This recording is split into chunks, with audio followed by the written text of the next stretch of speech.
Santa Maria, Ina ng Diyos, ipanalangin mo kami makasalanan. Kapag nagmahal ka ng tunay, kapatid ko, katulad ni Jesus, yan na rin ang ikamahal mo. Dahil ang pagmamahal ay pag-aalay ng buhay. Walang reklamo.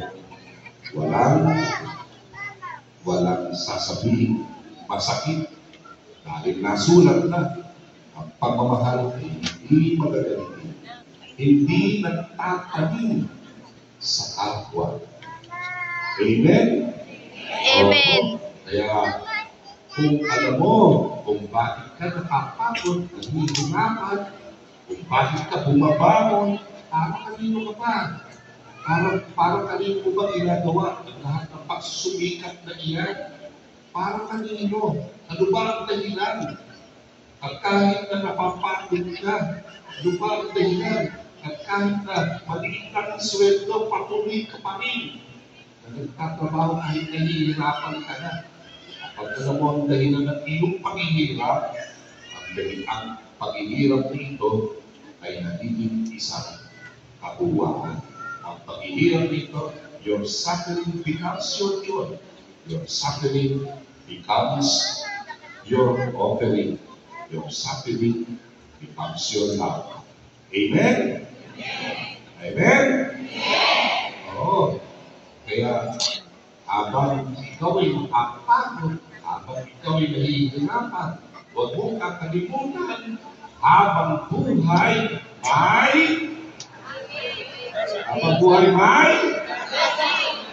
pag-asa.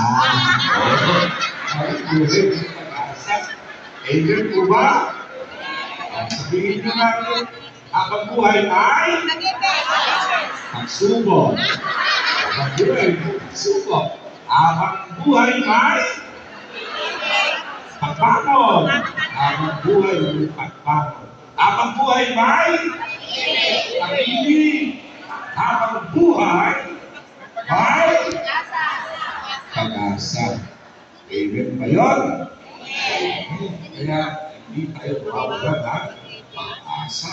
Dahil ito na nasulat na sa panalangin. Alang-alang kay Jesus na hindi tayo bibiguin ng ating pag-asa. Roma 5:5. Yan ang tema ng taon, Billions of Hope. Hindi tayo bibiguin ng pag-asa. Hope does not discourage. Amen? Hope does not discourage. Sabihin nyo nga po yun. Hope does not discourage. Ayan, parang ang pag-asa niya ay talagang tumimo sa atin. Sige mo, hindi ka makagalit. Isang linggo, hindi ka makagalit. Isang linggo nga mapapagod, hindi ka magreklamo. Bakit? Kasi alam mo bakit ka napapagod. Amen? Iinisin ka ng demonyo, pero hindi ka pag-iinis. Talagang susubukin ka ng demonyo, pero babago ka lang. Hindi ka magpapatalo yan. Isang linggo. Bakit? Holy Week. Ang tawag natin dito, igalang natin yun. Holy. It is a holy week. Igalang natin yung kapanalan ng mga araw na yun. Huwag natin napaskanahin. Sumabay pa rin yun. No? Amen po ba? Tumahal tayo sa wakas tayo ng papapagmanan. Maging mabuti ang ating sinasabi, maging mabuti ang ating pag-iisip. Hindi masama mag-isip. Tingnan niyo ang mga Ebanghelyo. Lunes every year, paring bibigyan si Judas Iscariote. Ngayon, pumunta si Jesus sa Bitanya. Doon, binuhay niya si Lazaro, nakakatawa ng patay. Pinag-ipuran sila ni Marta. Masipag si Marta. Siya yung patron ng mga nagluluto, yung safe ng mga cook, yung safe ng mga kasambahay, lahat ng gumagawa ng gawa ng bahay. Ayun si Marta, yan ang mga kumikilos. Pero si Maria, Si Maria na kapatid ni Lazaro, anong ginawa niya? Kumuha siya ng isang pabango na nakalagay sa isang mamahaling sisindan. Ang tawag ko dun sa sisindan ay alabaster.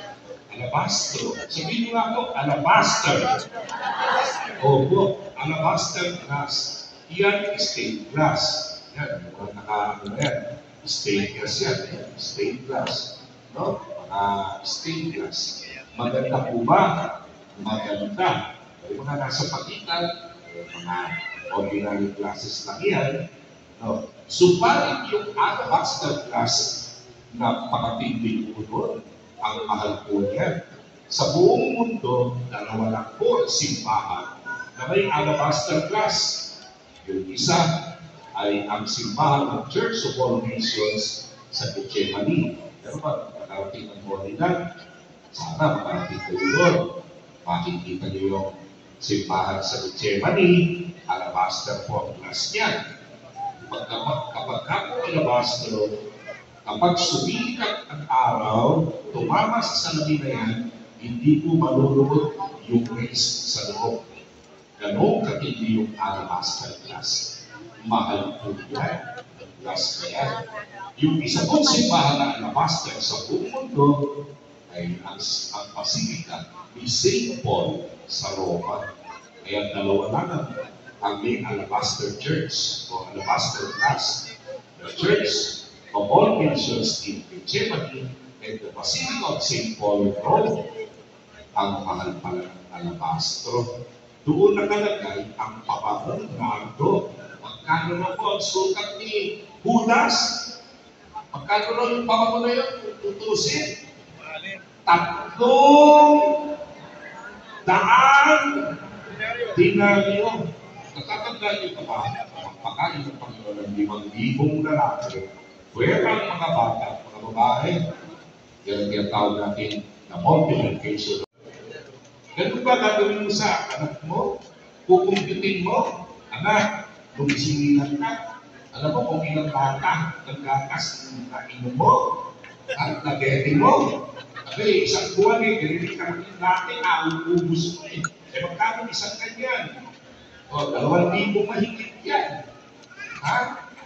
Napakalakas mong mag-diaper. Kaya mo ko yan dyan. Compute ng compute.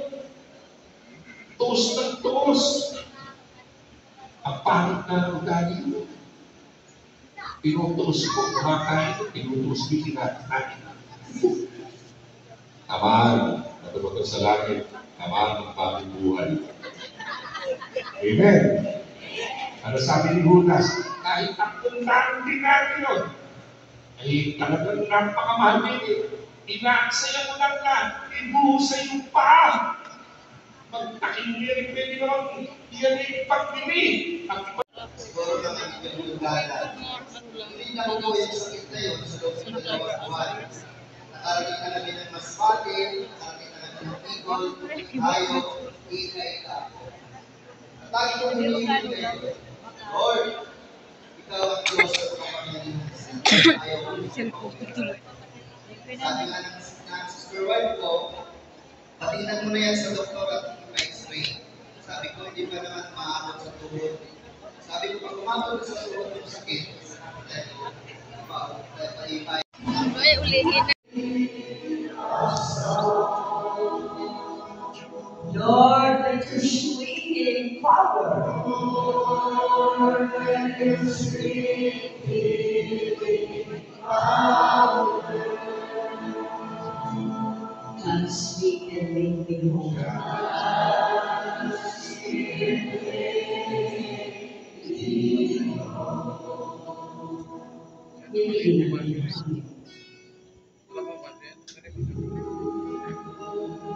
Sabi mo, kung inunod pa ako mo.